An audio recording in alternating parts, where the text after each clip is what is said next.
राधे राधे, हरे कृष्णा। आप सभी का दिन शुभ और मंगलमय हो। सभी प्रेम से बोलिए संतोषी माता की जय। आज आप सभी सुनेंगे संतोषी माता की व्रत कथा। प्राचीन समय की बात है। एक छोटे से नगर में एक गरीब ब्राह्मण अपनी पत्नी और एक कन्या के साथ रहता था।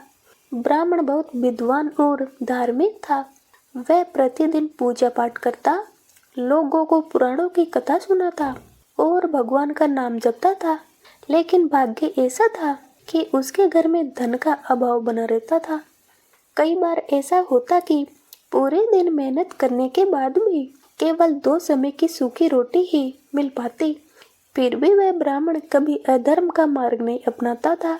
उसकी पत्नी भी बहुत धर्मपरायण थी। वह पति के साथ हर परिस्थिति में संतोष से रहती। उनकी एकमात्र पुत्री अत्यंत सुंदर, विनम्र और संस्कारी थी। बचपन से ही उसका मन भक्ति में लगता था। वह सुबह सूर्योदय से पहले उठ जाती, घर का आंगन साफ करती, तुलसी पर जल चढ़ाती और फिर माता पिता के चरण स्पर्श करती। धीरे धीरे समय बीतता गया और कन्या विवाह योग्य हो गई। अब माता पिता को उसकी शादी की चिंता सताने लगी। एक रात ब्राह्मण की पत्नी रोते हुए बोली, स्वामी, हमारी बेटी इतनी गुणवान है, लेकिन हमारे पास धन नहीं है। हम इसका विवाह कैसे करेंगे? ब्राह्मण ने गहरी सांस लेकर कहा, जो प्रभु सबका पालन करते हैं वही इसका भी मार्ग निकालेंगे। लेकिन मन ही मन वह भी बहुत चिंतित था। उधर कन्या अपने माता पिता की चिंता समझती थी। वह उन्हें कभी दुखी नहीं देखना चाहती थी, इसलिए वह हमेशा मुस्कुराती रहती और कहती, माता पिता चिंता मत कीजिए, भगवान सब ठीक करेंगे। एक शुक्रवार की बात है। प्रातःकाल का समय था। हल्की हल्की हवा चल रही थी। कन्या नदी से जल भरकर लौट रही थी। तभी उसने रास्ते में एक छोटे मंदिर में भजन की ध्वनि सुनी, जय संतोषी माता। वह रुक गई। मंदिर के भीतर कई स्त्रियां दीपक जलाकर पूजा कर रही थी। वहां घी के दीपक की सुगंध, फूलों की महक और भजन की मधुर ध्वनि से पूरा वातावरण पवित्र हो रहा था। कन्या धीरे से मंदिर के भीतर गई और हाथ जोड़कर खड़ी हो गई।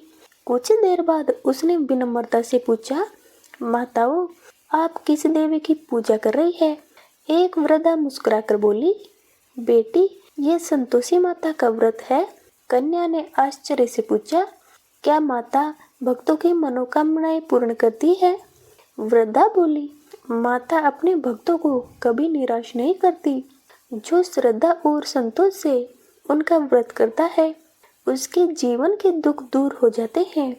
कन्या की आंखों में आशा की चमक आ गई। वे बोली, माता, कृपया मुझे भी इस व्रत की विधि बताइए। वृद्धा ने प्रेम से कहा, हर शुक्रवार उपवास करना, माता को गुड़ और चने का भोग लगाना, कथा सुनना और किसी प्रकार की खटाई का सेवन नहीं करना, मन में संतोष रखना और किसी से कटु वचन न कहना।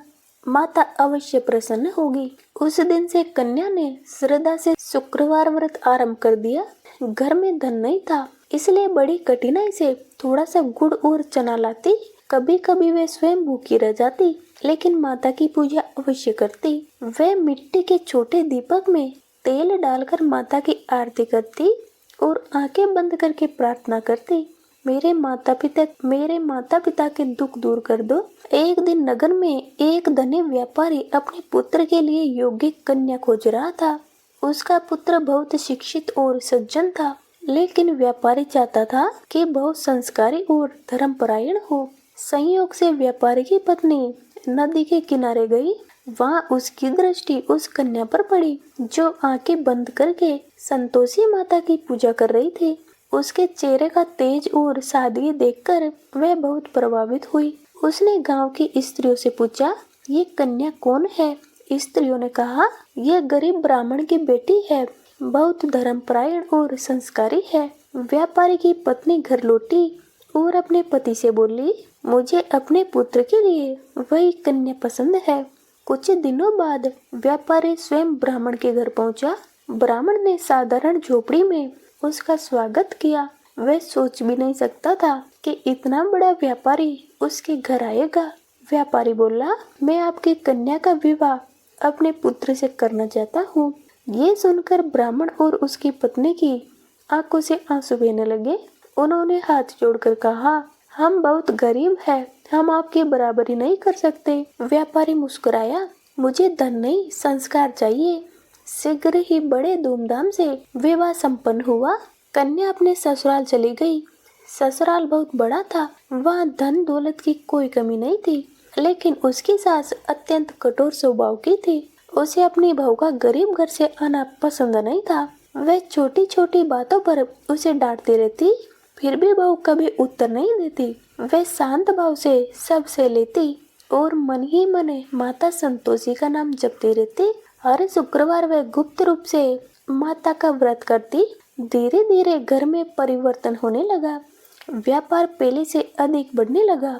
घर में सुख और शांति आने लगी। व्यापारी का पुत्र भी अपनी पत्नी से बहुत प्रसन्न रहने लगा, लेकिन सास सोचती थी कि यह सब उसके पुत्र के भाग्य से हो रहा है। उसे बहू की भक्ति पर विश्वास नहीं था।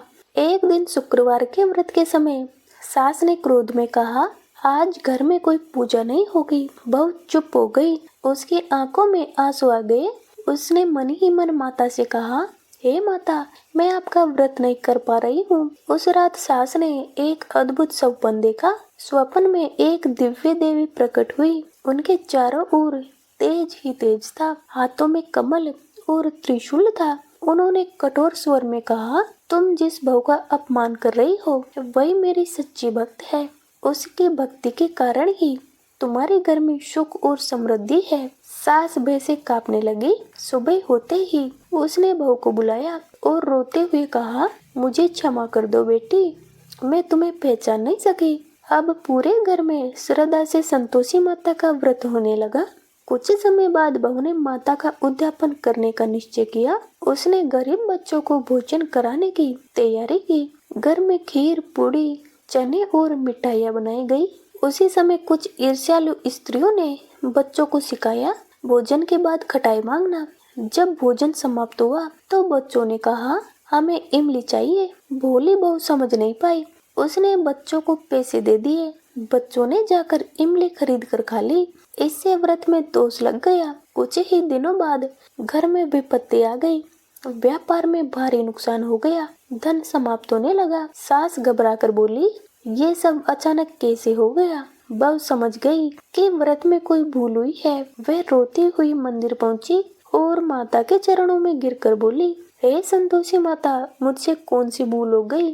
तभी संतोषी माता प्रकट हुई और बोली, बेटी, तुम्हारे व्रत में खटाई का दोष लग गया था, लेकिन चिंता मत करो, फिर से श्रद्धा और नियम से व्रत करो। बहू ने पुनः पूरे नियम से शुक्रवार का व्रत आरंभ किया। अब वह पहले से भी अधिक सावधानी रखती। हर शुक्रवार गरीबों को भोजन कराती, कथा सुनती और माता का भजन करती।